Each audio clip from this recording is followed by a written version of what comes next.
Please welcome United States Senator from South Carolina, Tim Scott.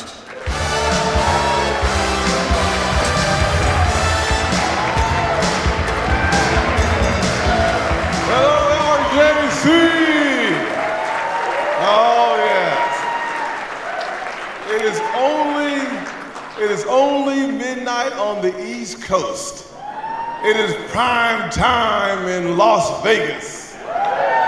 I know y'all are excited like I'm excited without any question. Let me just ask a question. Are there any patriots who love America in the house tonight? Oh, I see it. Does anyone love the great state of Israel in the house tonight? Someone should say amen. Well, I like this. I'm gonna go over here and start preaching really quick. Let me say, I'm excited about being here tonight because of the warm welcome that y'all have given me year after year. I want to thank Matt Brooks and his team at the RJC. They do a great job. And frankly, thank you to all of you for your warm welcome to me. I love Israel, I love America, and I love the future that we can produce together here at home. Thank you. When I spoke from this podium 1 year ago, Israel had just been attacked. Homicidal terrorists had desecrated Israeli communities, bombarding and invading the Jewish state. Norm, so many innocent men, women, and children were killed on their own soil. And many more, as we all know, carried away as hostages. We were stunned. We were grieving. But it was also time for us to be clear-eyed in our resolve. At this conference last year, we knew exactly what must be done. We knew that it was time for America to stop sending love letters and wire transfers to the terrorist supporters in Tehran. Amen.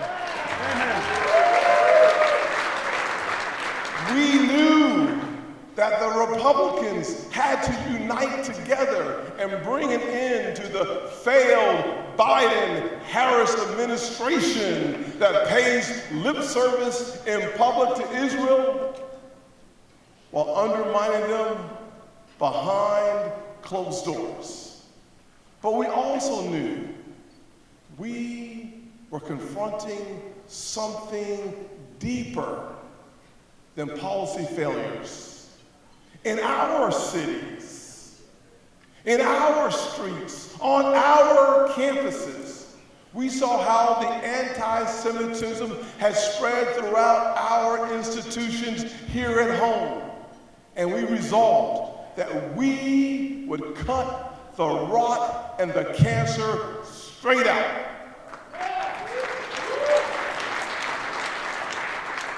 One year ago at this conference, I gave the terrorist sympathizers a few reminders. I said, getting a federal subsidy for your education is not a right, it's a privilege. I said, getting a student visa so you can come to our country as a guest, that was not a right, that was a privilege. Then I said, let's talk about what is a right. It is a right for our Jewish Americans to walk in their neighborhoods in safety. That's a right. I said last year that it is a right that Jewish students can study and worship in peace. That is also a right. Well, my friends, I have good news, Eric. It turns out a lot can change in one single year. When you know your cause is right, when truth is on your side, and when the friends come together and organize, the elites who coddle anti-Semitism have seen enormous change and resistance from Americans. That's good news. And many of them have gotten their pink slips. The president of the University of Pennsylvania, gone. The president of Colombia, see ya. And the president of Harvard, hit the road, Jack, and don't you come back no more. But maybe even more exciting than those three, two of the craziest, I mean the craziest, cuckoo for Cocoa Puff House members of the Democrat caucus lost their primaries. Oh yeah! It was time for some regime change, all right. And they got the message. Americans consistently and overwhelmingly support Israel over Hamas. We are the mainstream. We are on the right side of history, and the vast majority of the American people count themselves as members of our parade, and we are on the march. Thank God. That's great news. But our work isn't finished yet. We're not even close. But we're beginning to put the cancer of anti-Semitism back in remission. But there's a problem. There's one institution in America where the regime is heading in the wrong direction. One powerful place where a leader who's half-hearted supported Israel was forced out and replaced with somebody who the radical anti-Israel far left likes a whole lot better. It's called the Democratic ticket for 2024.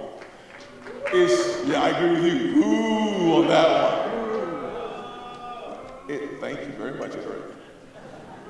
It's called the Biden-Harris administration. Here's what we know. Joe Biden has been a weak, I call him beaten for a minute there. I had some other words, but I decided that I gotta stay a godly man and not say the words that are in my heart all the time. Joe Biden has been a weak, disloyal partner of our friends in Israel. He's slow-walked aid to Israel. He's equivocated on the world stage. He's emboldened Israel's enemies and meddled in Israeli politics. But even so, the radical left thought Joe Biden was too pro-Israel. And you know what? All these same people seemed mighty happy when Joe Biden was shoved left off the stage for the coronation of Kamala Harris. Steve, we're in the right room, brother. We're in the right room. She's pretending to sprint right back to the middle.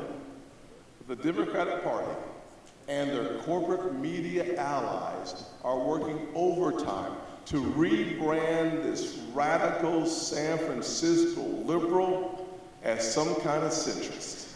And it will not work in this house. She ran for president on racial reparations, socialized medicine, and wide open borders. And now these people want us to believe that she's somewhere between Bill Clinton and Barry Goldwater. How dumb do they think we are? I know Kamala Harris.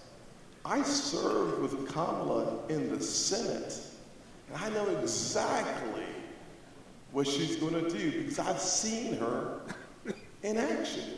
She's going to pretend for the next 60 days, the next 9 weeks basically, to be that moderate.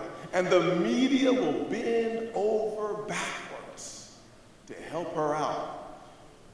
But come Inauguration Day in January 2025, that mask will fall right off. You can count on that. The failed Joe Biden foreign policy that we've seen today, with a weak America, an emboldened Iran, and land wars in Israel and Europe, will be the high water mark. It will be the absolute best case scenario under President Kamala Harris. The pathetic status quo that we see today would be the absolute best she can do. There's a reason why the radicals and the socialists and the anti-Semites were popping champagne corks at her coronation.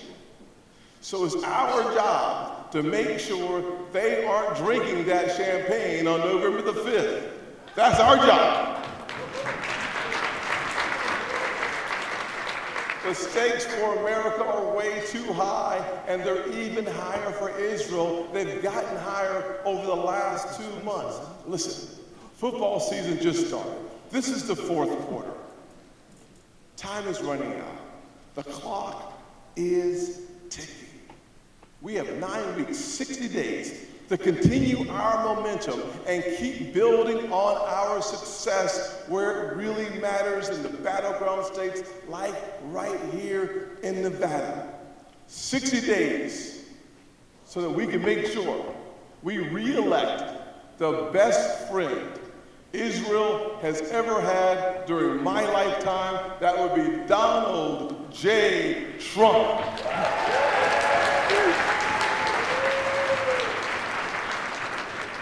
We have 60 days